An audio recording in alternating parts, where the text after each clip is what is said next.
And welcome back, everyone. This is Radio Free Market. And David Zetland, we were just talking about water for sale. Should we privatize water? And I'm going to turn this next question over to our special commentator, Mr. Luke McGrath. Go ahead, Luke. Cool. David, we can look around and see that we have lots of safe drinking water and others have very little. It's easy to think then the solution would be for us to cut back and give them more. Are the poor actually lacking physical water, or are they lacking sufficient access to water? Good question. I've heard of the idea that we'll just take a shorter shower and put the extra water into a nice tanker and send it off to Sudan. That's not going to happen. So the biggest issue, or the biggest thing to keep in mind about water compared to something like oil, for example, is that water is not only heavier than oil, but it's much less valuable. So shipping water pretty much anywhere is extremely expensive compared to the benefits it might bring.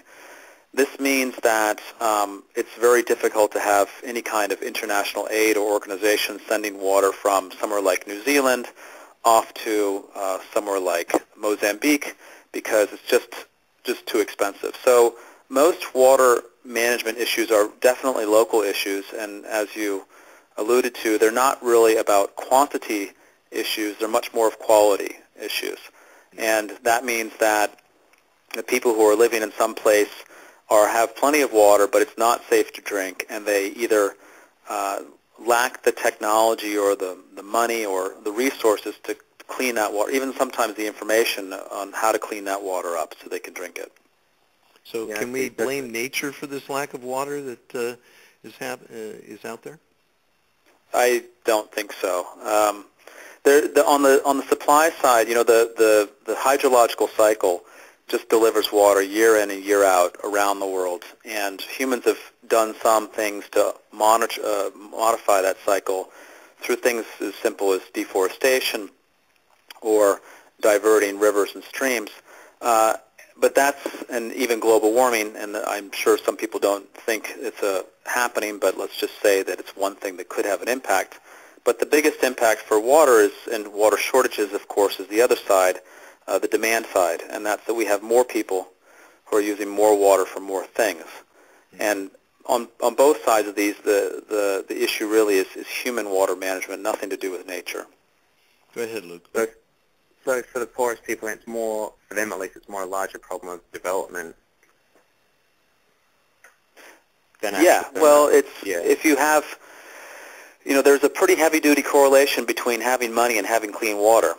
So, but on the other hand, I have to say that there's a significant or non-trivial number of problems with water management in rich countries. So it's much more a question of good governance and the lack of corruption than actually having a lot of money sitting around. So that's something that I pay a lot more attention to than money. It turns out, ironically, that if you look at water supply in slums in the third world, Mexico City or in Jakarta or something like that, where the poorest people do not have access to water from the pipes, or they don't have access to clean water, those people will be getting water off of trucks, and they usually are paying about 10 times the price of tap water that richer citizens in the same location are getting. So poor people have enough money to buy water. They just don't have access to it, either because of corruption not extending the water system to their area, or legal problems of getting water connections in slums that don't officially exist. Mm-hmm.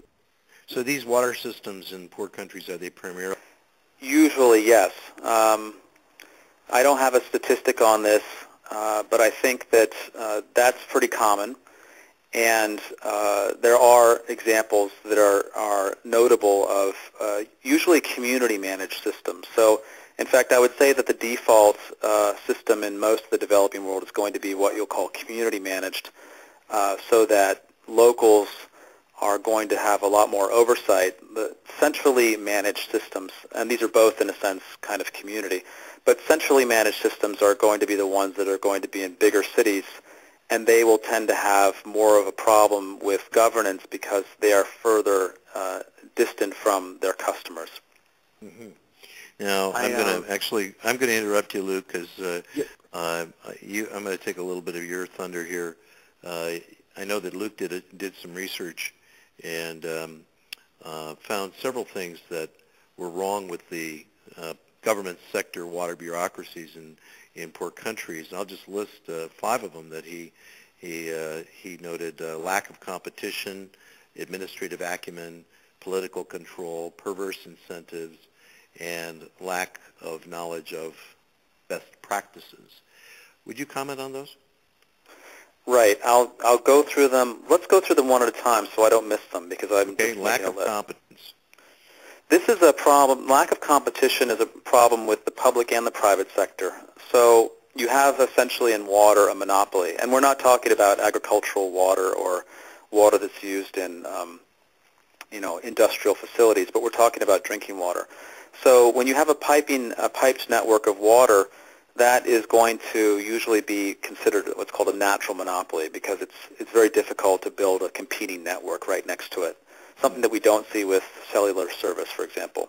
Mm-hmm. So a natural monopoly means that you have market power as a monopolist, and whether or not you're a government branch of the government, or you're a for-profit company, or you're even a community organization, you have significant power vis-a-vis your customers. And that means that if you are not going to be delivering good service, or you're going to deliver bad value for money, that your customers have few alternatives. So that's not really a public or a private weakness. It's the weakness of a monopoly. Right. Well, actually, you answered a different question for me on that particular point, because I'm sorry, but I think you misunderstood me. I didn't pronounce it correctly, perhaps. It was lack of competence, not lack of competition. But definitely, lack of competence. That was a definite universal issue. Yeah. So a lack of competence especially in developing countries.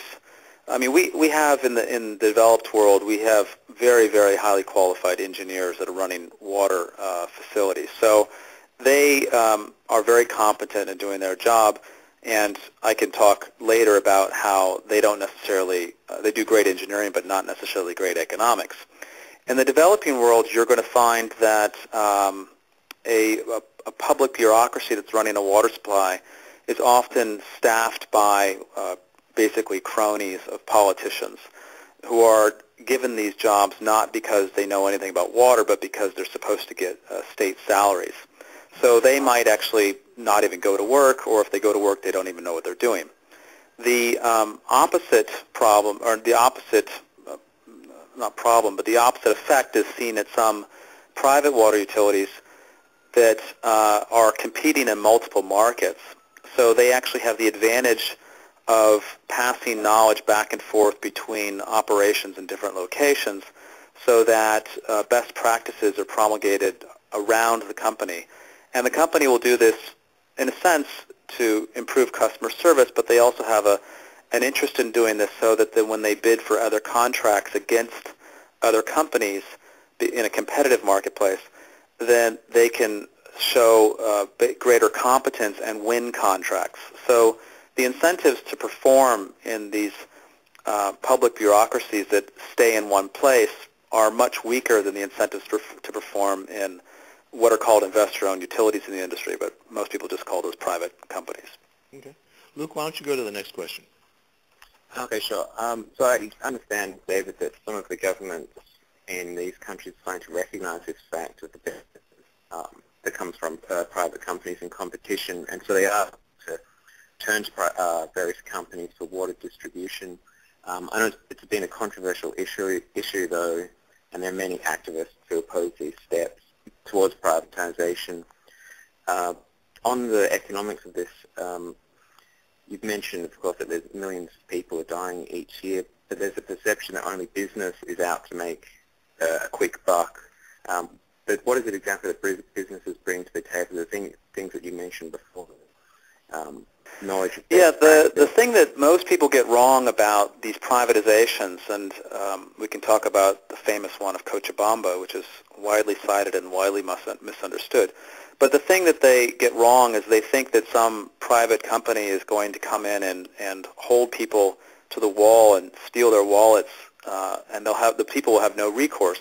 private companies that win concessions in government bidding are not only signing contracts for performance that can be canceled and they can be ejected from the country, but they're also being monitored on a very regular basis around anywhere in the world where there's a private entity running a water supply. And that's because water services are considered to be public utilities in the sense of the public has access to the utility. It's a very confusing word that is used even when you have private companies running the water service.